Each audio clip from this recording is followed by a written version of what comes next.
దేవునికి స్తోత్రం. Praise Lord. Hallelujah. అందరూ రెండు చేతులే చెప్దాం. Praise Lord. హల్లెలూయా. ఒక మాట చదువుకొని ధ్యానం చేద్దాం. చూడండి,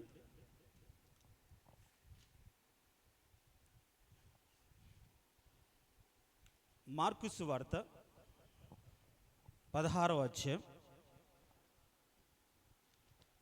20వ వచనం.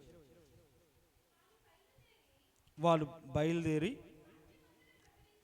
వాక్యం అంతటా ప్రకటించిరి. ప్రభు వారికి సహకారుడయుండి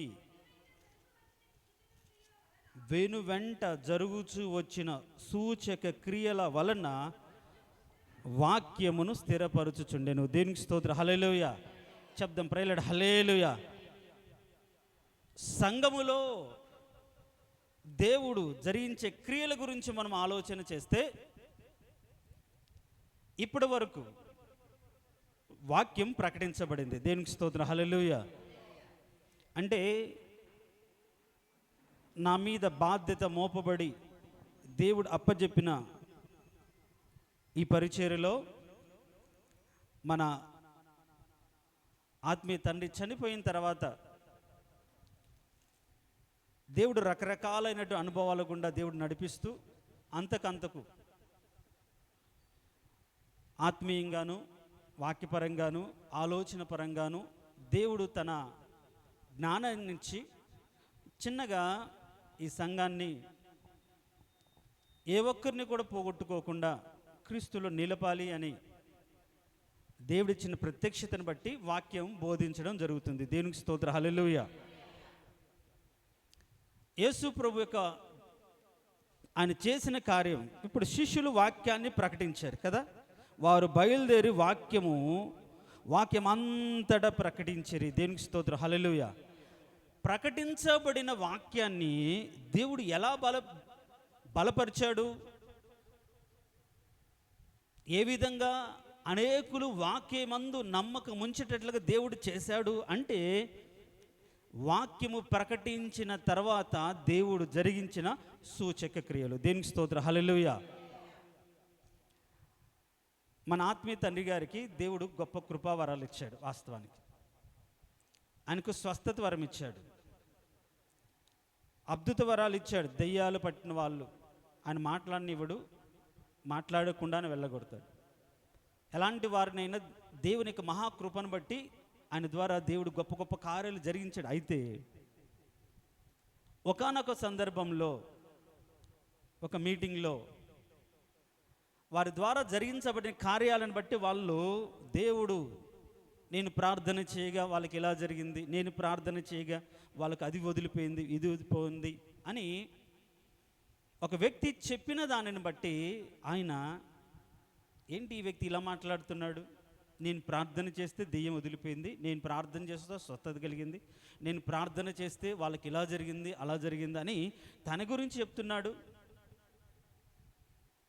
దేవుడు కదా చేసింది కార్యం, ఇతనైతే తను ఘనపరుచుకుంటున్నాడు, హెచ్చించుకుంటున్నాడు, దానివల్ల నా ఆత్మీయత నేను కోల్పోతాను అని ఆయన, ప్రభువా నీవిచ్చిన వరం నిన్ను మహిమపరచకపోతే నాలో గర్వాన్ని పెంచితే నాకెందుకు, వద్దు ప్రభువా తీసుకో అని ప్రార్థన చేశాడంట.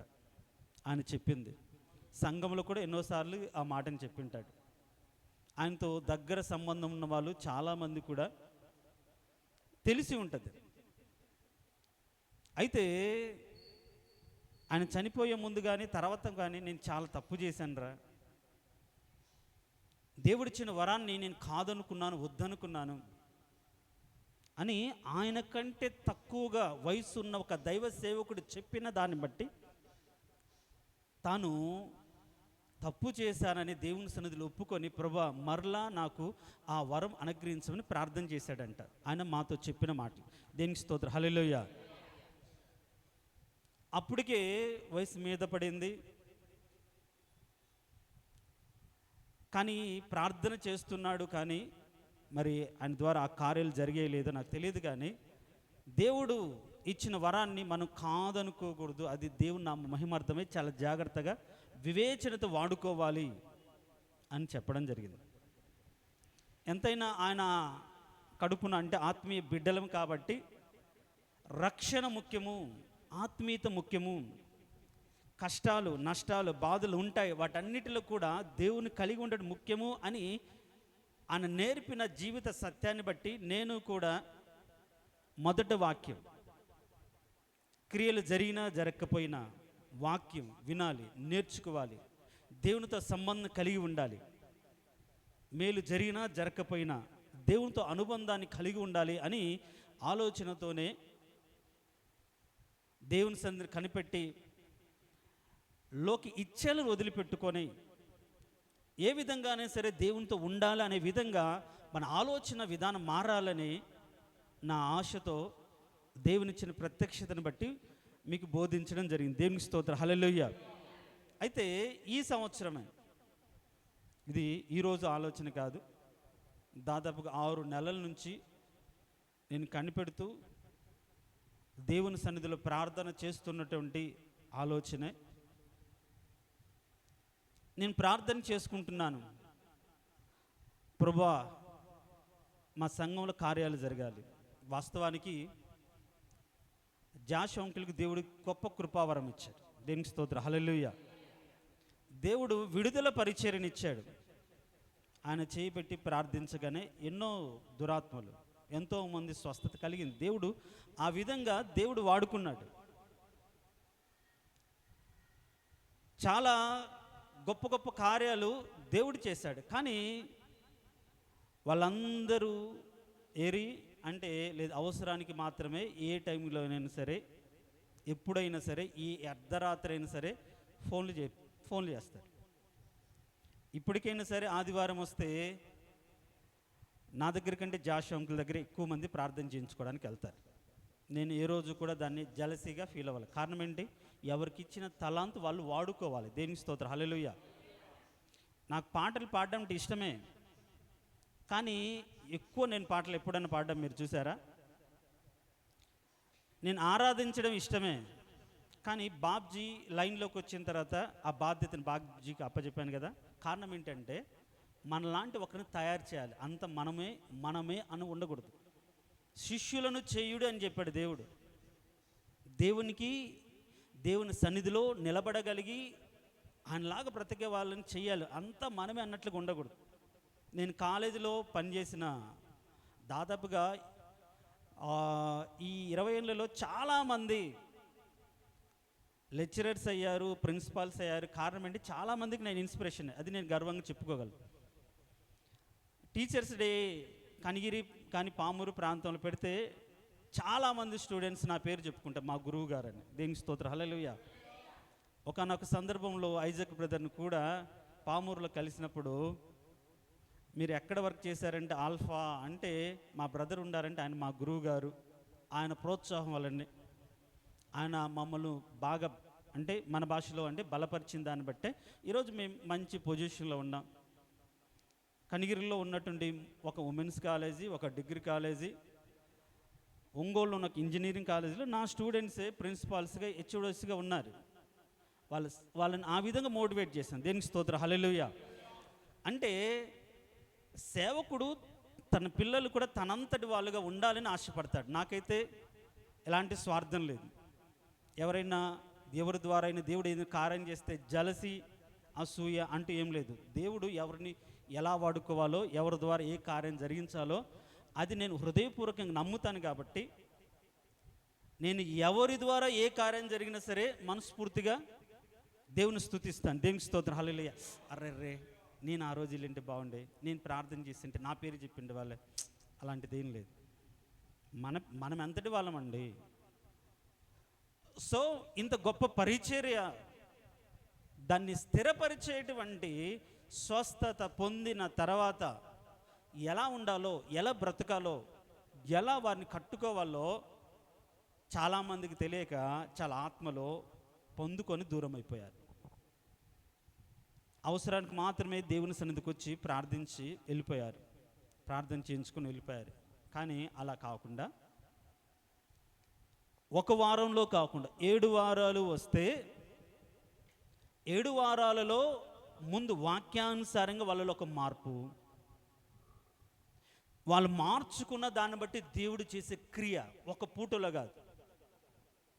అర్థమవుతుందా? 7 వారాలు అని ఎందుకు పెట్టాను అంటే 7 వారాలతో ఈ ప్రార్థన కూడిక ముగియదు. ఇక మీదట ప్రతి శుక్రవారము రాత్రి 7 గంటల నుంచి 10 గంటల వరకు. కారణం ఏంటంటే అందరితో మాట్లాడాలి, అందరి గురించి ప్రార్థన చేయాలంటే కాస్త టైం పడుతుందా లేదా? ఏమ్మా, టైం పడుతుంది. ఒకవేళ దేవుని చిత్తమై ఈ పరిచయను అభివృద్ధి పరిచి దేవుడు దీవించి బయట వాడుకోవడం ప్రారంభించినప్పుడు ఉద్యోగాన్ని కూడా వదిలేసి, అంటే అది ఈ పరిచయకు అడ్డమన్నప్పుడు దాన్ని వదిలేయడమే అంతే. దేవుడు ఇచ్చే సైన్ లేకుంటే సూచన ఏంటంటే ఆయన పని ఎక్కువ చేస్తూ ఉంటే జీవనోపాధిని లేకుంటే ఉద్యోగాన్ని వదిలిపెట్టి ఆ పని చేయడమే. అప్పుడు ఒకవేళ దేవుడు సంపూర్ణంగా పిలిస్తే అప్పుడు పగులు పెట్టుకుందాం. దీనికి స్తోత్రం. హల్లెలూయా చెప్దాం. ప్రైజ్ హల్లెలూయా. నువ్వు వదిలిపెట్టిరా అనేంత వరకు మనం ఏం చేయాలి? ఆ పని చేసుకోవాలి. ఆ పనులు నమ్మకంగా ఉండాలి. దీనికి స్తోత్రం. హల్లెలూయా. లేకపోతే నేను రమ్మన్నానా, నేను చెప్పానా అని దేవుడు అంటాడు. దేవుని దగ్గర చాలా లెక్క చాలా కరెక్ట్గా ఉండాలి. ఆషామాషిగా మనకు తెలిసింది కాబట్టి మనం చేద్దాం అనుకొని కానీ అట్లా మనం సొంత ఆలోచనతో సొంత ఉద్దేశాలతో దేవుని పని చేయకూడదు. దేవుడు పిలుపు, దేవుని చిత్తము, దేవుడు తెరిచే ద్వారాలను బట్టి వాక్యాధారము, దర్శనము, దేవుని యొక్క ఆత్మ ప్రేరేపణ ఇవన్నీ కూడా మనల్ని మనం బలపరుచుకోవడానికి, దేవుని మార్గం నడవడానికి కారణమవుతాయి. అప్పుడు పగలు ఒకవేళ కాలేజ్ ఉండకపోతే పగలు పెట్టుకోవచ్చు. దేవుని స్తోత్రం. హల్లెలూయా. సో ఇదంతా ఎందుకు చెప్తున్నానంటే దైవదాసుడిని దేవుడు పిలిచినప్పుడు, మన ఆత్మీయ తండ్రిని పిలిచినప్పుడు బహుబలంగా గొప్ప కార్యాలు జరిగించాయి. దేవుని స్తోత్రం. హల్లెలూయా. కానీ ఆయనే కాదనుకున్నాడు, ఆయనే వద్దనుకున్నాడు. తర్వాత చివరిలో మాత్రం చాలా బాధపడ్డాడు. నాకు అప్పుడు అర్థం కాలే, సర్లే పెద్దనా రక్షణ కదా ముఖ్యం, వాళ్ళు ఆత్మ దేహాలు కదా స్వస్థత, కష్టాలు ఉంటే ఉన్నాయి, నీ స్థిరంగా ఉండాలి, అలానే కాదు కార్యాలు కూడా జరగాలి అని పదే పదే చెప్తున్నది నాకు అప్పుడు అర్థం కాలేదు. కానీ ఈ సంవత్సరం ప్రారంభం నుంచి శేషించబడిన వారు వేరు తన్ని పైకి ఎదుగుతారు అనే మాటలో వారు వెదగడానికి, సంఘం బలపడడానికి కారణం ఏంటి, ఏ విధంగా బలపరచబడుతుంది, ఏ విధంగా విస్తరించబడుతుంది సంఘం అని దేవుని సన్నిధిలో కనిపెట్టి ప్రార్థన చేసినప్పుడు దేవుడు మాట్లాడిన మాట ఏంటంటే ఈ మార్కు సువార్త 16వ అధ్యాయం 20వ వచనం మనం చదివిన మాట ఏంటి అది? వారు బయలుదేరి వాక్యమంతటా ప్రకటించిరి. చూడు చాలు. దేవుడు ఒకవేళ వాళ్ళ మీద భారం ప్రకటించడమే అయితే సూచక్రియలు అవసరం లేదు. కానీ దేవుడు ఏం చేశాడు అంటే ప్రకటించిన వాక్యాన్ని స్థిరపరచడానికి, వారి జీవితాల్లో దాన్ని హత్తుకొని స్థిరంగా ఉండడానికి, ఆయన ఎలాంటి వాడో ఏమి చేయగలడో అని ఒక వ్యక్తి హృదయపూర్వకంగా అనుభవపూర్వకంగా ఎరిగి తెలుసుకొని వాళ్ళ జీవితాల్లో జరిగిన దానిని బట్టి దేవునితో అంటుకట్టబడి ఉండినట్లుగా యేసు ప్రభు ఏం చేశాడంటే ప్రభు వారికి సహకారుడై ఉండి వెనువెంట జరుగుచూ వచ్చిన అంటే వెంబడించుచుండిన. దేవునికి స్తోత్రం. హల్లెలూయా. ఏంటంటే ప్రభు వారితో వెంబడిస్తూ వారి జీవితాలు ఏం చేశాడు? సూచక క్రియలు చేశాడు, కార్యాలు చేశాడు. సూచక్రియలు చేసిన దాన్ని బట్టి ఏం జరిగింది? వాక్యము స్థిరపరచుచుండెను. దేవునికి స్తోత్రం. హల్లెలూయా. విన్న వాక్యము మన బ్రతుకులు ఎప్పుడూ స్థిరంగా ఉంటుంది అంటే మన జీవితంలో ఏదో ఒక కార్యము జరిగినప్పుడే. దేవునికి స్తోత్రం. హల్లెలూయా. అవునా కదా? విన్నాం, ఏం జరగలేదు, వింటూనే ఉంటాం, కొంతకాలకి అది నామకార్థం. వింటూనే ఉన్నామయ్యా, కానీ మా జీవితంలో ఏం జరగలేదు, ఏ కార్యం జరగలేదు అని నామకార్థతలోకి దిగిపోతుంటారు. కానీ విన్న వాక్యం స్థిరపరచబడాలంటే వారి జీవితంలో ఏం జరగాలి? సూచక క్రియలు జరగాలి. దేవునికి స్తోత్రం. హల్లెలూయా. ఇప్పుడు యేసు ప్రభు యొక్క పరిచర్యలో కూడా సూచక్రియలు జరిగేలేవా? ఏమ్మా, ఒక మాట,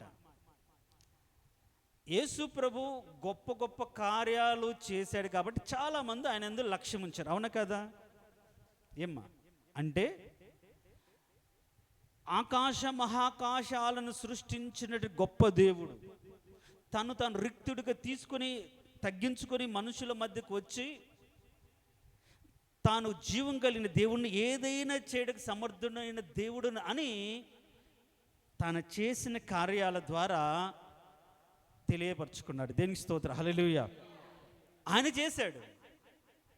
అందుకని ఒక మాట రాయబడింది, మీరు అదే అపోస్తుల కార్యములు, యేసు ప్రభు యొక్క పరిచర్యను గురించి అపోస్తుల కార్యములలో ఏం రాయబడి ఉందంటే 2వ అధ్యాయం 22వ వచనం. అపోస్తుల కార్యములు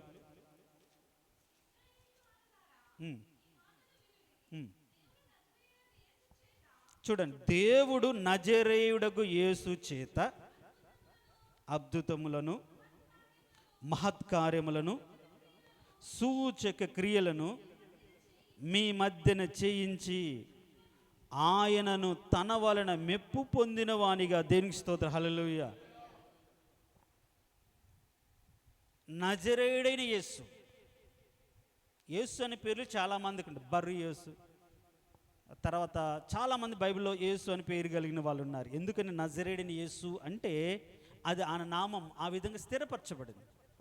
యేసు నామమున, నజరేయుడైన యేసు నామమున అని మనం నమ్మాలి. అందుకని పేతురు ఏమంటున్నాడంటే నజరేయుడైన యేసును అని ప్రస్తావిస్తుంది. యేసును ఆ రోజు ఉన్నటువంటి పరిస్థితుల్లో ఎంతోమంది యేసు అని పేరు కలిగిన వారిలో ఏ యేసు అనే డౌట్ రాకుండా ఒక క్లారిటీ ఇవ్వడానికి చెప్తూ దేవుడే ఆయన ద్వారా గొప్ప కార్యాలు జరిగించాడు. దేవునికి స్తోత్రం, హల్లెలూయా. అలా జరిగించిన దాన్ని బట్టి యేసు ప్రభు తండ్రి ద్వారా మెప్పు పొందాడని రాయబడి. అందుకని అక్కడ చదువుతాం ఏమని, ఆయనను తన వలన మెప్పు పొందిన వానిగా మీకు కనపరచెను. దేవుడు కనపరచు. రెండవది అంటే యేసు ప్రభు ఈ లోకంలో తండ్రి వలన మెప్పును, లోకంలో దైవత్వాన్ని, దేవుని శక్తిని, దేవుడు చేయగలిగిన సామర్థ్యాన్ని గొప్ప గొప్ప సూచక్రియల ద్వారా యేసు ప్రభు ఈ లోకంలో చేసి అనేకులు నమ్మడానికి కారణమయ్యాడు. దేవునికి స్తోత్రం, హల్లెలూయా. తర్వాత అయితే మన పరిచర్యలో ఆయన చేశాడు.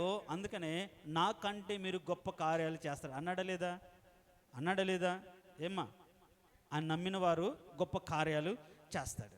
అంటే దేవుని వలన ఒక సూచక క్రియ చేయడం అనేది దేవుని సంకల్పంలో ఒక భాగము, అది దేవునికి ఉద్దేశము. నమ్మిన వారి జీవితాల్లో దేవుడు చేసే ఒక కార్యం సూచక్రియ. అందుకని వెంటనే వారి జీవితాలు ఏం చేస్తూ వచ్చాడు? సూచక్రియలు జరిగించి వాక్యాన్ని స్థిరపరిచాడు. ఇప్పుడు పౌలు జీవితంలో ఇప్పుడు ఆ యొక్క సరసాల నాయకుడే ఏం చేశాడు? బొండ వేసి బియించి కొట్టి చేస్తే దేవుడు ఏం చేశాడు? గొప్ప సూచక్రియ చేశాడు. ఏం చేశాడు? వాళ్ళు పాటలు పాడుతూ దేవుని స్తుతిస్తుండగానే ఏం జరిగింది? పెద్ద భూకంపం కలిగింది. చెరసాల పునాదులు అదిరిపోయాయి, అందరి సంఖ్యలు ఊడిపోయాయి, బంధకాలన్నీ ఊడిపోయాయి.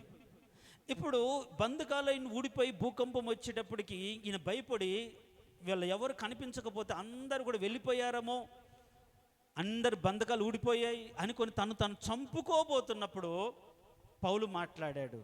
ఇప్పుడు ఆ సూచక్రియను బట్టి ఆ ఇంటి వారందరూ కూడా రక్షించబడ్డారు. దేవునికి స్తోత్రం, హల్లెలూయా. దేవుడు అంటే శ్రమల వలన కొన్ని క్రియలు, సాక్ష్యం ద్వారా కొన్ని క్రియలు, ఎదుటి వారిని మార్చడానికి దేవుడు చేసే కొన్ని క్రియలు. ఇప్పటి వరకు మనం ఆ రకంగా ఆలోచించి ప్రభు మా సంఘంలో ఈ క్రియ జరిగించండి అని ఒక బలమైనటువంటి దేవుడి కార్యము జరుగునట్లుగా మనం ప్రార్థించలేదేమో. వాక్యంలో స్థిరపరచబడాలి, నమ్మకంగా నిలబడాలి, నమ్మకంగా బ్రతకాలి, నీతిని కాపాడుకోవాలి, పరిశుద్ధతను కాపాడుకోవాలి, పరిశుద్ధులకు బ్రతకాలి. కష్టమైన నష్టమైన సరే, ఏ స్థితిలోనూ సరే మనము దేవుడు అప్పచెప్పిన పనిని నమ్మకం జరిగించాలనే ఆలోచనతో బ్రతుకుతున్నాం. కానీ సంఘము ద్వారా గొప్ప కార్యాలు జరగాలని మనము ఆలోచించలేదు. దేనికి స్తోత్రం, హల్లెలూయా. కానీ ఆ 3 రోజులు ఉపవాస ప్రార్థనలు దేవుడు చేసిన కార్యాన్ని బట్టి దేవుడు నా ఆలోచనలు స్థిరపరిచాడు. దేనికి స్తోత్రం, హల్లెలూయా. దేవుడు గొప్ప కార్యాన్ని జరిగించాడు. ఇది ఆయన సంకల్పము, ఆయన ఉద్దేశము. ఎన్నోసార్లు డౌట్ వచ్చినప్పుడు ప్రతిసారి కూడా దేవుడు బలపరుస్తూ వచ్చాడు. దేవుడు నీకు మాట్లాడా, మీ పాస్టర్ కదా నీకు అప్పచెప్పాడు, దేవుడు నీతో మాట్లాడాడు. నేను దానికి ఎప్పుడో చెప్పాను, ఆయన ఇక్కడికి వచ్చినప్పుడే ఆయన తాళపు చేతులు నాకు చేతికి ఇచ్చి జాగ్రత్త అని చెప్తే పాస్టర్ గారు కూడా దేవుడు నాతో మాట్లాడినప్పుడు నీతో రూఢిగా స్థిరపరుస్తాను అన్నాడని చెప్పాను. దేనికి స్తోత్రం, హల్లెలూయా. కొందరు కామెంట్ చేసినప్పుడు బాధ అనిపిస్తుంది. ఇది నీవు అప్పచెప్పిన పని అని నేను తెలుసుకోవడానికి ఎప్పటికప్పుడు దేవుని సన్నిధిలో అడుగుతూనే ఉంటాను. ఒకవేళ మీ ముందు వ్యక్తపరచుకోలేమో, కానీ దేవుని సన్నిధిలో రూఢిపరచుకోవడానికి దేవుడు కొన్ని కార్యాలు జరిగించమని కోరుకుంటాను. దేవునికి స్తోత్రం, హల్లెలూయా. అంటే నా మీద విరోధంగా వ్యాఖ్యలు వచ్చిన ప్రతిసారి నేను ఎవరితో మాట్లాడకుండా ఆయన వాటి అన్నిటిని అణిచివేశాడు. దేనికి స్తోత్రం, హల్లెలూయా. నేను ఎవరితో అయినా సరే అట్లా ఎవరితోనే చెప్పుకోవడం మీరు విన్నారా? ఈవెన్ జాషు అంకుల్తో కూడా ఆ విషయాలు నేను డిస్కస్ చేయను. ఏ విషయం మాట్లాడిన అసలు. కానీ దేవుడు వాటన్నిటిని మారుస్తూ వచ్చాడు. ఇది ఆయన ద్వారా నాకు అప్పచెప్పబడిన పరిచర్య అని నాకు అర్థమైంది. దేనికి స్తోత్రం, హల్లెలూయా. చెప్దాం ప్రేయర్, హల్లెలూయా. నన్ను నేను అంటే దేవుని సన్నిధిలో కన్ఫర్మ్ చేసుకోవడానికి, ఈ భారాన్ని ఇంకా బాధ్యతగా మోయడానికి దేవుని సన్నిధిలో కనిపెట్టి ప్రార్థించినప్పుడు ఇచ్చిన సూచక్రియలను బట్టి దేవుని సన్నిధిలో వాక్యం ఒక్కటే కాదు, వాక్యాన్ని బలపరిచే సూచక్రియలు జరగాలి. దేవునికి స్తోత్రం, హల్లెలూయా అని మాట్లాడాడు. సో ఇప్పుడు యేసు ప్రభు జీవితంలో దేవుడు కార్యాలు జరిగించాడు. అయితే మన పరిచర్యను బలపరచడానికి ఈ కార్యాలు ఏమవుతాయంటే ఒక మాట చదువుదాం. ఎబ్రీలకు రాసిన పత్రిక 2వ అధ్యాయం 4వ వచనం.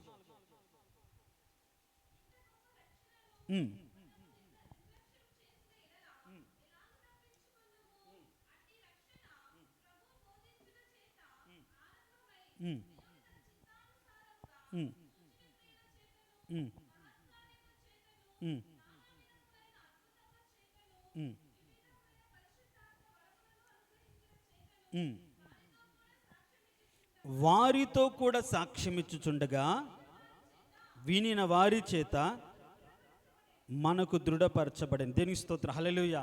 మీకు ఈ మాట అర్థమైందో కాలేదో, పరిచర్యను నిరూపించేవి కార్యాలు. దేనికి స్తోత్రం, హల్లెలూయా. ఏంటంటే పరిచర్యను నిరూపించడానికి ఇప్పుడు మనం చదివిన ఆ మాటను నేను మరొకసారి చదువుతాను చూడండి.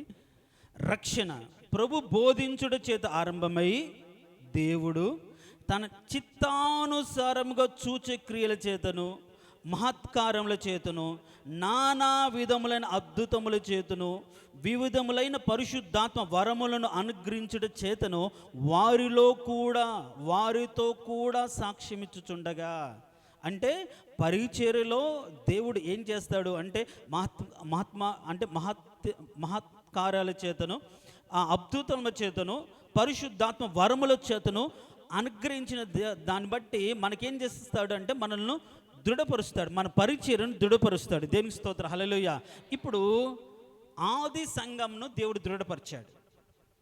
ఎలా దృఢపరిచాడు అంటే ఆది సంఘంలో జరిగించబడిన కొన్ని సూచక క్రియల చేత, కొన్ని అద్భుత కార్యాల చేత, చాలా అంటే ఇప్పుడు సూచక్రియల చేత దేవుడు సంఘాన్ని బలపరిచి పరిచర్య నిరూపిస్తాడు. ఇదిగో ఈ పరిచర్య ద్వారా, ఈ సంఘము ద్వారా ఈ కార్యాలు జరుగుతున్నాయి.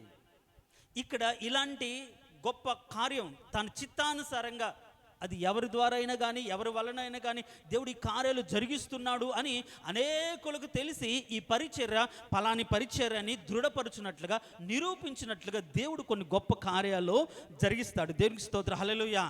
ఇప్పటి వరకు మనమైతే ఆ రకంగా ఆలోచన చేయాల. సంఘము ద్వారా కార్యాలు జరగాలి, ప్రార్థన ఈ మధ్యకాలం చేస్తున్నాం, ఇది వాక్యానుసారము. ఈ విధంగా దేవుడు సంఘ పరిచయను దృఢపరుస్తారు. వీరికి ఈ సంఘము ద్వారా ఈ పరిచర్య, ఈ సంఘము ద్వారా ఈ కార్యము అని తన నామాన్ని ఘనపరచుకోవడానికి నమ్మిన వారి వలన ఆయన ఏం చేస్తాడు, కొన్ని సూచక్రియల ద్వారా దృఢపరుస్తారు. ఇప్పుడు ఏంటి, వారి జీవితంలో జరిగిన దాన్ని బట్టి సాక్ష్యాలు చెప్పేవాళ్ళు.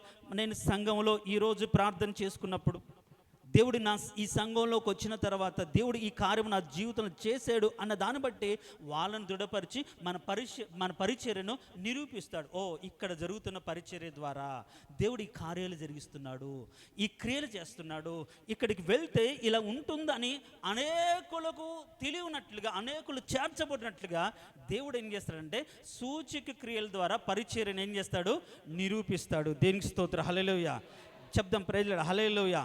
ఇప్పుడు ఆది సంఘంలో దేవుడు ఈ మాటకు ఆధారం చేసుకొని ఏం చేశాడు అంటే, కొన్ని మాటలు చూస్తే ఒక మాట 3వ అధ్యాయం అపోస్తుల కార్యములు 3వ అధ్యాయం.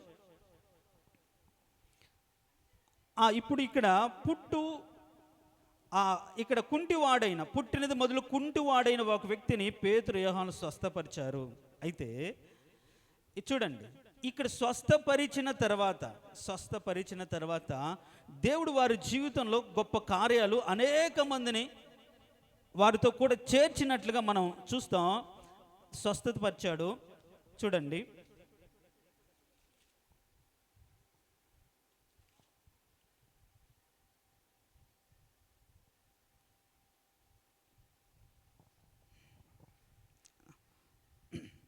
దేవుడు చేసిన ఈ కార్యాన్ని బట్టి పేతురు వాళ్ళతో మాట్లాడినప్పుడు చాలామంది నొచ్చుకొని దేవుని విశ్వాసం ఉంచినట్టుగా మనం చదువుతాను, అది నోట్ చేసుకోలేదు. తర్వాత ఒక మాట 5వ అధ్యాయంలో కూడా చూడండి, 5వ అధ్యాయం అపోస్తుల కార్యములు 5వ అధ్యాయం నేను చదువుతాను 12 నుంచి 16 వచనం. ప్రజల మధ్య అనేకమైన సూచక్రియలను మహత్కార్యములు అపోస్తుల చేత చేయబడుచుండెను. జరిగినాయి లేవా? దేవుడు గొప్ప కార్యాలు చేశాడు లేదా? ఆది సంఘం మనం ఏం చదువుకున్న ఏప్రిల్కి రాసిన పత్రిక 2:4 ప్రకారం పరిచర్యను నిరూపించుకోవడానికి దేవుడు ఆ సంఘంలో ఏం చేయాలంటే కొన్ని సూచక్రియలు చేయాలి. ఆది సంఘము దేవుని చేత అభిషేకింపబడిన సంఘం, దేవుని చేత ఏర్పరచబడిన సంఘం, దేవుని చేత కట్టబడిన సంఘం అని దేవుడు నిరూపించడానికి అపోస్తుల చేత ఏం జరిగించబడ్డాయంటే సూచక్రియలు జరిగాయి. గొప్ప కార్యాలు దేవుడు జరిగించాడు. వాటిలో భాగంగానే పుట్టినది మొదలుకొని కుంటివాడైనటువంటి ఆ వ్యక్తిని శృంగారం అనే దేవాల దగ్గర పేతురు యోహాను లేపారు. తర్వాత ఆయనయ్య అనే ఒక వ్యక్తిని 8 సంవత్సరాలుగా మంచం మీద పడి ఉన్న వ్యక్తిని స్వస్థపరిచారు. మన 9వ అధ్యాయం 32-35లో చూస్తే, తర్వాత 9:42లో దోర్క చనిపోయినప్పుడు వాళ్ళు ప్రభునందు విశ్వాసం ఉంచి లేపారు. అక్కడ జరిగిన సంఘటనలు కానీ మనం గమనిస్తే 9వ అధ్యాయం 32 వచనం చూడండి. అపోస్తుల కార్యములు 9వ అధ్యాయం 32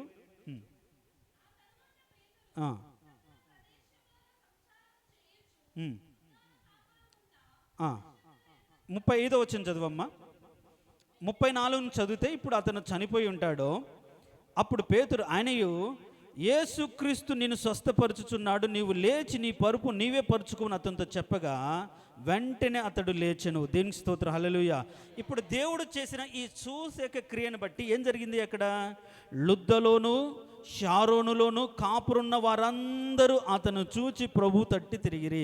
దేవునికి స్తోత్రం, హల్లెలూయా. ఎందుకు సంఘంలో సూచక క్రియలు కావాలి అంటే అందరూ దేవుని వైపు తిరగడానికి, అవునా కదా? ఒకటి, సంఘంలో సూచక్రియలు దేవుని పరిచర్యను నిరూపించడానికి. దేవుడు ఆ విధంగా నిరూపించబడిన పరిచర్యను జరిగించడానికి ఆయన సహకారుడై ఉండి గొప్ప కార్యాలు జరిగిస్తాడు. తర్వాత మన పరిచర్యను నిరూపించుకోవడానికి ఇది దేవుని ద్వారా ఏర్పరచబడిన పరిచర్య కాబట్టి దేవుడు గొప్ప గొప్ప కార్యాలు జరిగిస్తున్నాడు అని ఈ పరిచర్య ద్వారా దేవుని నామాన్ని ఘనపరచడానికి, ఆ దేవుడు మన పక్షాన ఉన్నాడని మనము దేవునిలో ఉన్నామని నిరూపించుకునే ఇది ఏంటంటే సంఘంలో దేవుడు జరిగించే కార్యాలు. 3, అనేకులు ఆ కార్యాల ద్వారా ఎవరి తట్టు తిరుగుతారు? ప్రభు తట్టు తిరగాలి. దేవునికి స్తోత్రం, హల్లెలూయా. దేవుని తట్టు తిరగడానికి. ఎందుకు ఈ సూచక్రియలు అంటే దేవుని తట్టు తిరగడానికి. అంత మాత్రం కాకుండా అక్కడే 42వ వచనం కూడా చూడండి, 9వ అధ్యాయం 42వ వచనం కూడా అక్కడే చదివితే, ఇది అంటే ఎవరు, ఏంటి అది, ఇది అంటే అక్కడ దోర్కా చనిపోయి తిరిగి లేపబడిన తర్వాత 42వ వచనంలో ఇది ఎప్పే అంతటి తెలిసినప్పుడు అనేకులు ప్రభువునందు విశ్వాసం ఉంచెను. చూడండి, ప్రభువునందు విశ్వాసం ఉంచడానికి దేవుడు నమ్మిన బిడ్డల ద్వారా దేవుడు కొన్ని కార్యాలు జరిగిస్తాడు. దేవునికి స్తోత్రం, హల్లెలూయా.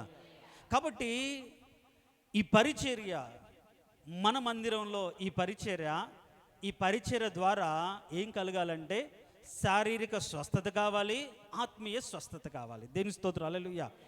అనేక బంధకాల నుంచి వాళ్ళు విడిపించబడాలి. అంత మాత్రం కాకుండా క్రీస్తులో సరైన విధానంగా నిలబడే ఒక అభిషేకం కావాలి. అందుకనే స్వస్థత, విడుదల, అభిషేక, ప్రార్థన కూడిక. ఓన్లీ స్వస్థత ఒకటే కాదు, విడుదల ఒకటే కాదు, దేవుని బలం పొందుకొని దేవునిలో నిలబడగలిగినటువంటి స్థితి కూడా రావాలి. ఇప్పుడు స్వస్థత పొందిన వాళ్ళందరూ మందిరానికి వస్తారని గ్యారెంటీ లేదుగా, కానీ దేవుడు ఏదో ఒక రోజు వారి జీవితంలో గుర్తు చేస్తాడు. అవునా కాదా? ఏమ్మా, చేస్తాడా లేదా? ఆ రోజు దేవుడు ఇలాంటి పరిస్థితులు నిన్ను కాపాడితే ఈరోజు ఇట్లా ఉన్నావా అని దేవుడు మాట్లాడితే ఖచ్చితంగా ఇంకా బ్రతుకు జీవితంలో ఎప్పుడు కూడా తప్పు చేయకుండా పరిపూర్ణంగా మార్చబడి దేవుని సన్నిధికి వస్తుంది. దేవుడు జరిగించే కార్యాన్ని ఇప్పుడు మర్చిపోవచ్చునే, కానీ అది వెంటాడుతూనే ఉంటుంది. దేవునికి స్తోత్రం, హల్లెలూయా. ఒకరోజు వాళ్ళు మార్చబడడానికి కారణమవుతుంది, దేవుని యందు విశ్వాసం ఉంచడానికి కారణమవుతుంది, దేవుని తట్టు తిరగడానికి కారణమవుతుంది. కాబట్టి ఇక మీదట మనమందరం సంఘం ఏకంగా మన మందిరంలో స్వస్థత, విడుదల, అభిషేక కార్యాలు మా సంఘంలో జరిగించండి ప్రభు అని ప్రతిరోజు ప్రతి నోట మీ నోట వినబడాలి. దేవునికి స్తోత్రం, హల్లెలూయా. చెప్దాం, ప్రేయర్, హల్లెలూయా. ఎందుకు స్వస్థత, ఎందుకు విడుదల, ఎందుకు క్రియలు అంటే వాక్యము స్థిరపరచబడ్డానికి 1, మన పరిచర్య నిరూపించబడ్డానికి 2, అనేకులు ప్రభు తట్టు తిరగడానికి 3, తర్వాత అనేకులు యేసు ప్రభు యందు విశ్వాసం ఉంచడానికి 4. విశ్వాసం ఉంచి ఆ విశ్వాసంలో నడవడానికి. అంత మాత్రం కాకుండా ఇంకొక మాట చదువుదాం, ఉద్యోగం కోసం కూడా వాళ్ళు ప్రార్థన చేసిన సందర్భం ఉంది. 4వ అధ్యాయం అపోస్తలుల కార్యములు 4వ అధ్యాయం 29, 31.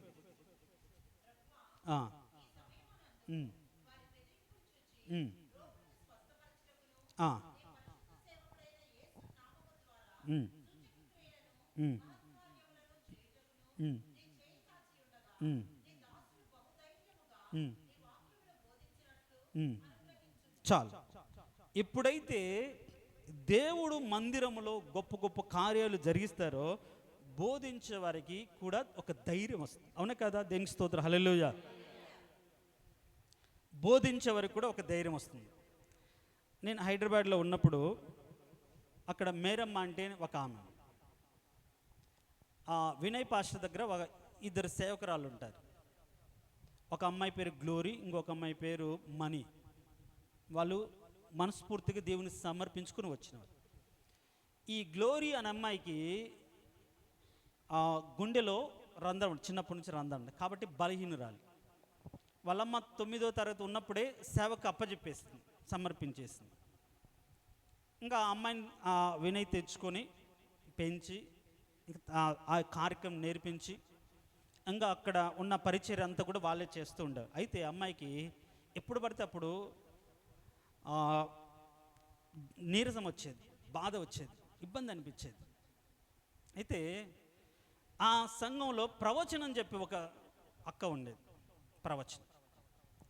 ఈ ప్రవచనం చెప్పే ఆ అక్క ఎవరు అంటే, అంతకుముందు మేము డిగ్రీలో ఇంటర్ సెకండ్ ఇయర్ అయిపోయిన తర్వాత ఖాళీగా ఉన్నప్పుడు మేము రేపల్లెలో ప్రార్థన చేయడానికి అక్కడికి వెళ్ళినప్పుడు మేము అక్కడ ఒక సాక్ష్యం చెప్పాం, నేను శేఖర్. ఏంటంటే ఇంటర్లో ఎక్కువ ప్రార్థన చేసుకుంటున్నాం కాబట్టి చదవడానికి తక్కువ ఉంది. ఒకరోజు మేమేం చేసామంటే చేతులు కట్టేసుకొని ఒక రాత్రంతా ప్రార్థన చేసాం, మాకు క్వశ్చన్ పేపర్ కనిపించేటట్లు చేయి ప్రభు అని. అయితే దేవుడు మాకు ఆలోచనలు ఇచ్చి తలంపులు ఇచ్చి నోట్ చేసుకొని అవే చదువుకొని వెళ్ళాం. వాటిల్లో కొన్ని వచ్చాయి. వాటిని బట్టి సాక్ష్యం చెప్తే అక్కడున్న ఒక బ్రదర్ ఏం చెప్పాడంటే, మీరు ఇది కరెక్ట్ పద్ధతి కాదు, కష్టపడి నువ్వు చదవాలి, కానీ దేవుడిచ్చిన సమయాన్ని వ్యర్థపరుచుకొని రాత్రికి రాత్రే నువ్వు చేతులు కట్టుకుని ప్రార్థన చేసుకుంటే దేవుడు మాకు క్వశ్చన్ పేపర్ బయలుపరిచావు, కరెక్ట్ కాదు అని ఆయన పాలిటిక్ని అనమాట ఆయన చెప్పాడు. నిజమే అనిపించింది, ఇది రాంగ్ ఇండికేషన్ వెళ్తుంది. అప్పుడు వయసులో చిన్నవాళ్ళం కాబట్టి 18 ఏళ్ళ వయసులో ఏం తెలుస్తుంది, ఆవేశం తప్ప ఏముండదు కదా. ఆమె భర్త అనమాట ఆయన, అతని భార్య ఈవిడ. వాళ్ళు అక్కడికి ప్రేయర్కి వస్తుంది. ఆమె చాలా ప్రేయర్ఫుల్.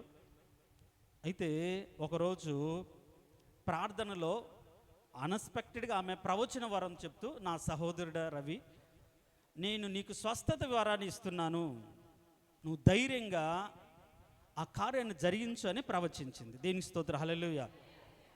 అయితే అప్పుడు ఈ సహోదరుడు సువార్తకు వెళ్తూ ఉండేవాడు, కానీ సంఘాన్ని సరిగ్గా పట్టించుకునేవాడు కాదు. నేను అన్నీ ఇప్పుడు జాషంకులు ఎలా తిరుగుతున్న ప్రతి ఇంటికి వెళ్ళి, ఇంట్లో ఏ రోజు తినేవాడిని కాదు, అక్కడే తినేవాడిని, వాళ్ళ గురించి ప్రార్థన చేసేవాడిని. మధ్యాహ్నం షిఫ్ట్ అయితే ఉదయం అంతా అటు తిరిగేవాడిని, తర్వాత మళ్ళీ ఇంకా డ్యూటీకి వెళ్ళేవాడిని. ఒకవేళ మార్నింగ్ షిఫ్ట్ అయితే మధ్యాహ్నం నుంచి ఇళ్ళమ్మటి వెళ్ళేవాడిని. బలంగా, చాలా బలంగా ఆ సంఘాన్ని దేవుని కృపను బట్టి ఒకనొక సందర్భంలో వాళ్ళకి మనస్పర్ధలు వచ్చి విడిపోయే పరిస్థితి వస్తే మళ్ళీ సమాధానపరిచి అందరిని ఐక్యపరిచి కట్టి, వినయ్ పెళ్ళైన తర్వాత అమ్మాయి చిన్నపిల్ల కాబట్టి వీళ్ళు పాస్టర్ అమ్మ అని సంబోధించకుండా అమ్మాయి పెరుగుడు గ్లోరీ అని పెద్దవాళ్ళు పిలుస్తుంటే తప్పు, దైవసేవకుడు భార్యను గౌరవించాలి అని నేర్పించి ఒకనొక సందర్భంలో దాన్ని సంఘాన్ని కట్టి బలపరిచి, దేవుని కృపలో అక్కడ సంఘాన్ని కట్టుకోవడానికి, నేర్చుకోవడానికి, ప్రయాసపడ్డానికి దేవుడు కృపనిచ్చాడు. దేవునికి స్తోత్రం, హల్లెలూయా. ఆ టైంలోనే మా శేఖర్ కూడా ఉన్నాడు. మంచి సమ్మర్ అనుకుంటాను. ఏం జరిగింది అంటే, మా చిన్న రేకుల ఇంట్లో మేము రెండుకుంటే నేను పడుకుంటే శేఖర్కు అంటే వాడు పట్టపగలే భయంతో అన్న ఎవరో వస్తున్నారని గబగబలేసాడు. ఎవరు లేరు. తర్వాత ఎవరు వస్తున్నారు అని నేను ప్రార్థన చేసుకుంటే దేవుడు నాకు ఒక చిన్న తలంపు ఇచ్చాడు. ఏంటి ఆ తలంపు అంటే, ఒక ఆవిడ పైన బ్లౌజ్ లేదు, లంగ మాత్రం కట్టుకుంది, గర్భిణితో ఉంది, ఒక చాట పట్టుకొని చాట నిండా నిప్పులు వేసుకొని ఆ ఇంట్లోకి రావడం. నాకు అలా అనిపించి, శేఖర్ నాకు ఇలా అనిపిస్తుంది, నిజమేనా అంటే, అవునన్నా, నిప్పులు నీ మీద వేసిందన్నా అన్నాడు. అవునా, సరే అని ప్రార్థన. అప్పుడు 3 రోజులు ఉపవాస ప్రార్థన. అక్కడ ఇంకొక అమ్మ ఉంటుంది వాళ్ళ ఇంట్లో, అక్కడ జగద్గిరి గుట్లో, వాళ్ళ ఇంట్లో ప్రేయర్ పెట్టినప్పుడు ఫస్ట్ రోజు నాకేం చేసిందంటే, నా ఒంటిని మీద ఆటలమ్మ ఇంతింతలో బొబ్బలు వచ్చి, అంటే బలమైన ప్రార్థన అనుభవం లేదు కదా, ఇంతింత బొబ్బలు వచ్చాయి, ఇంతింతలో బొబ్బలు మొత్తం. మీరు కావాలంటే మా శేఖర్ని అడగండి, నేను చెప్పే సాక్ష్యం కరెక్టా కాదా అని మీరు తెలుసుకోవాలనుకుంటే. ఇంతింతలో అంటే ఆటలమ్మ పోసి మొత్తం కాళ్ళు మొహాలు మొత్తం బొబ్బలు వచ్చి, అంటే బలమైన శక్తి లేక దేవుడు ఇచ్చినటువంటి ఆ ప్రవచనం చెప్పిన తర్వాత ఏం జరిగిందంటే, ముత్తంగి అని ఒక ఊరు తెలుసా ముత్తంగి. అక్కడ స్వస్థత ఆరాధన ఆర్సెన్ చర్చి వాళ్ళు చాలా బలంగా జరిగింది. ఒక స్త్రీ వెళ్ళింది, ఆమె భర్తతో విడాకులు ఉంది, మైండ్ సెట్ కాకుండా ఎప్పుడెప్పుడు చనిపోవాలని ఆలోచనలు వస్తుంటే ఆమెను తీసుకొచ్చి ప్రార్థన చేయమన్నారు.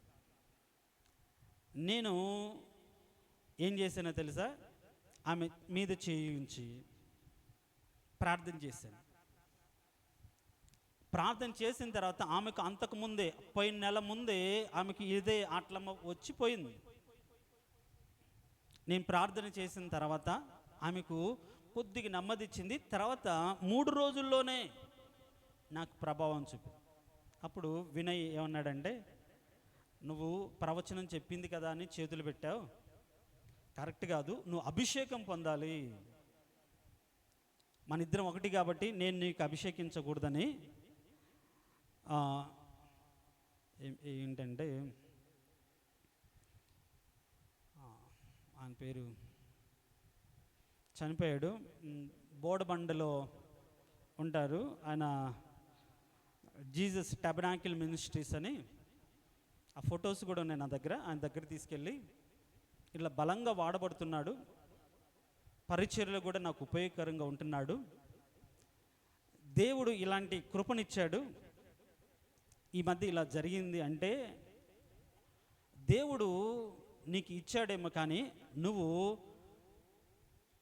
అభిషేకించబడిన వ్యక్తి ద్వారా, నువ్వు అభిషేకించబడిన తర్వాతనే నువ్వు చేతులు పెట్టాలి అని చెప్పి ఆయన ఒక బుక్ రాశాడు, ఏదో బుక్ రాశాడు. ఆయన దగ్గరికి తీసుకెళ్ళి ఒక రోజు ఉపవాసం ఉండి దేవుని శక్తి ఈ పొందుకొని దేవుడి క్రియలు జరిగించినట్లుగా కృప నిమ్మని ఆయన అప్పుడు 2005లో 6లో 2005, 6లో పెళ్లి కాక ముందు ఆయన స్వస్థత పరిచర్య కోసం అభిషేకించాడు.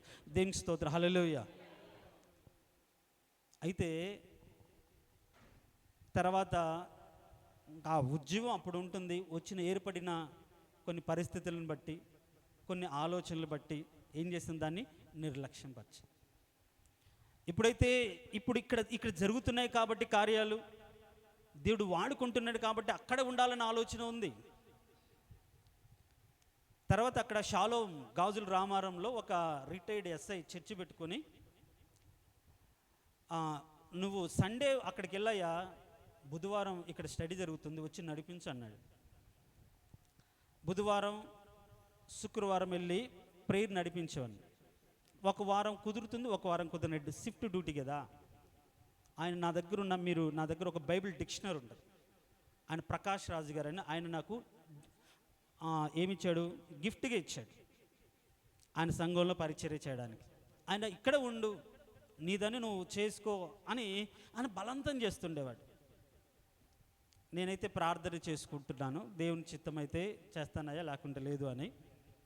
ఈ టైంలో పెళ్ళి జరిగిపోవడం, పెళ్ళి తర్వాత అనుకున్న ఉద్యోగాలు అన్నీ చేజారిపోవడం, తర్వాత దేవుని సన్నిధిలో ప్రార్థన చేస్తున్నప్పుడు దేవుడే పోగొట్టుకున్న సమస్తాన్ని సంపాదించుకున్నాడు దావీదు, కాబట్టి నువ్వు అక్కడికి వెళ్ళు అని దేవుడు మాట్లాడడం, ఇక్కడికి రావడం, ఇక్కడికి వచ్చినా కూడా 2 సంవత్సరాలు మందిరానికి రాకుండా, చర్చికి రాకుండా దూరంగా ఉండడం. ఒకానొక సందర్భంలో కనిగిరి నుంచి వస్తున్నప్పుడు, ఇది అక్టోబర్ నెలలో, బస్సు కుంగిపోయి పల్టీ కొట్టాల్సిన సందర్భంలో కుంగిపోయి పడిపోయింటే ఏదో ఒకటి జరిగేది, దెబ్బలో లేకుంటే ఏ ప్రాణాపాయ పరిస్థితుల్లో జరిగేది. అప్పుడు నిర్ణయించుకున్నాను, ఒకవేళ నేను చనిపోయి ఉంటే, ఏదైనా జరిగింటే ఏమైండే, ఇది కాదు, దేవుడు నన్ను ఎందుకు పిలుచుకున్నాడో ఆ పనికి నేను ఉండాలి అని. అప్పుడు హైదరాబాద్లో ప్రార్థన చేసుకున్నప్పుడు, అక్కడికి వెళ్ళాలి అనే ఆలోచన వచ్చినప్పుడు దేవుడు మాట్లాడిన ఆ మాటను బట్టి, దావీదు తిరిగి సమస్తాన్ని సంపాదించుకున్నాడు, నువ్వు వెళ్ళి సంపాదించుకుంటావు. ఇప్పుడు అప్పుడేంటి, పరువు లేదు, ఒక నింద, ఒక ఆలోచనలు, ఇలాంటి పరిస్థితుల కంబానికి వచ్చినప్పుడు నీ నిందకు ప్రతిగా రెట్టింపు ఘనత పొందుతావు. మా శేఖర్ వాళ్ళ ఇంట్లో బైబిల్ ఉంటుంది, 97లో నేను రాసుకున్న నా వాగ్దానం, అది ప్రార్థనలు కనిపెట్టి, నిందకు ప్రతిగా రెట్టింపు ఘనత పొందుతావు.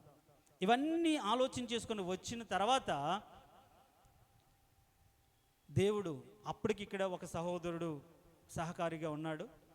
మరి దేవుని చిత్తమేమో, దేవుని ఉద్దేశమేమో, ఆ దేవుడు నాతో అది మాట్లాడిన తర్వాత, నువ్వు చచ్చిపోయి ఉంటే ఏమై ఉండేది, నా బిడ్డల గురించి నాకు ఆలోచన రాలేదు, నేను ఎరిగి తప్పిపోయాను, క్షమించు ప్రభు అని అప్పటి నుంచి మళ్ళీ తిరిగి మందిరానికి రావడం ప్రారంభించాను. చిన్న చిన్నగా ఓన్లీ ఆరాధన వాక్యం మాత్రం చెప్పడం ప్రారంభించాను. చిన్నగా నన్ను నేను ప్రార్థన చేసుకుని సెట్ చేసుకుని ప్రారంభించాను. కొంతకాలానికి బైబిల్ స్టడీ కూడా ఇవ్వడం ప్రారంభించారు. మరి ఆ నచ్చక సహోదరుడు వెళ్ళిపోయారు. ఈ విధంగా దేవుడు అన్నిటిని నాకు సమకూరుస్తూ వచ్చాడు. దేవునికి స్తోత్రం, హల్లెలూయా చెప్దాం, ప్రేయర్ హల్లెలూయా.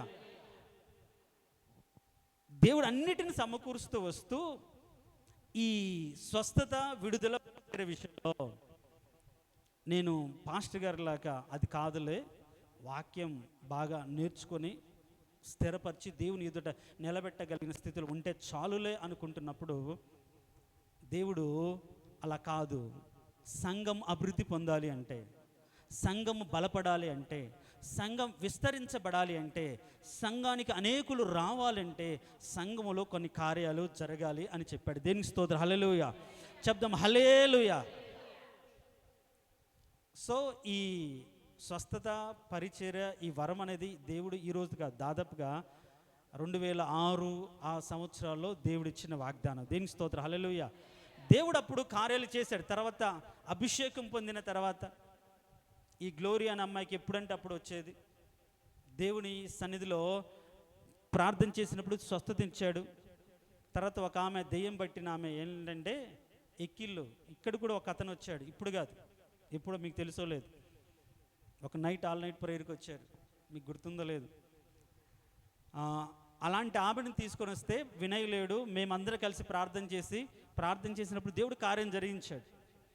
అంటే ఇవన్నీ కూడా ఇప్పుడు నీవన్నీ ఆలోచించుకున్నప్పుడు నీ పక్షాన నీ విషయంలో ఈ తలంపు ఉంది, నీవే సరిగ్గా దాన్ని ప్రాపర్గా ఎగ్జిక్యూట్ చేసుకోవట్లేదు, ఆలోచించట్లేదు అని దేవుడు ఈ మధ్యకాలం దాన్ని రేపడం మొదలుపెట్టిన తర్వాత నేను వాక్యం చదువుతున్నప్పుడు ఇవన్నీ కూడా సంఘమును బలపరచడానికి, సంఘమును స్థిరపరచడానికి, సంఘమును అభివృద్ధిపరచడానికి నిన్న నేడు ఏకరీతిగా ఉన్న దేవుడు ఈరోజు కూడా కార్యాలు చేయడానికి సిద్ధంగా ఉన్నాడు అని చెప్పిన దానిని బట్టి ఈరోజు మనం ఈ కూడికను ఈ యొక్క ఆరాధనను, స్వస్థత విడుదల అభిషేక ఆరాధనని ప్రారంభించడానికి కారణం. దేవునికి స్తోత్రం, హల్లెలూయా చెప్దాం, హల్లెలూయా.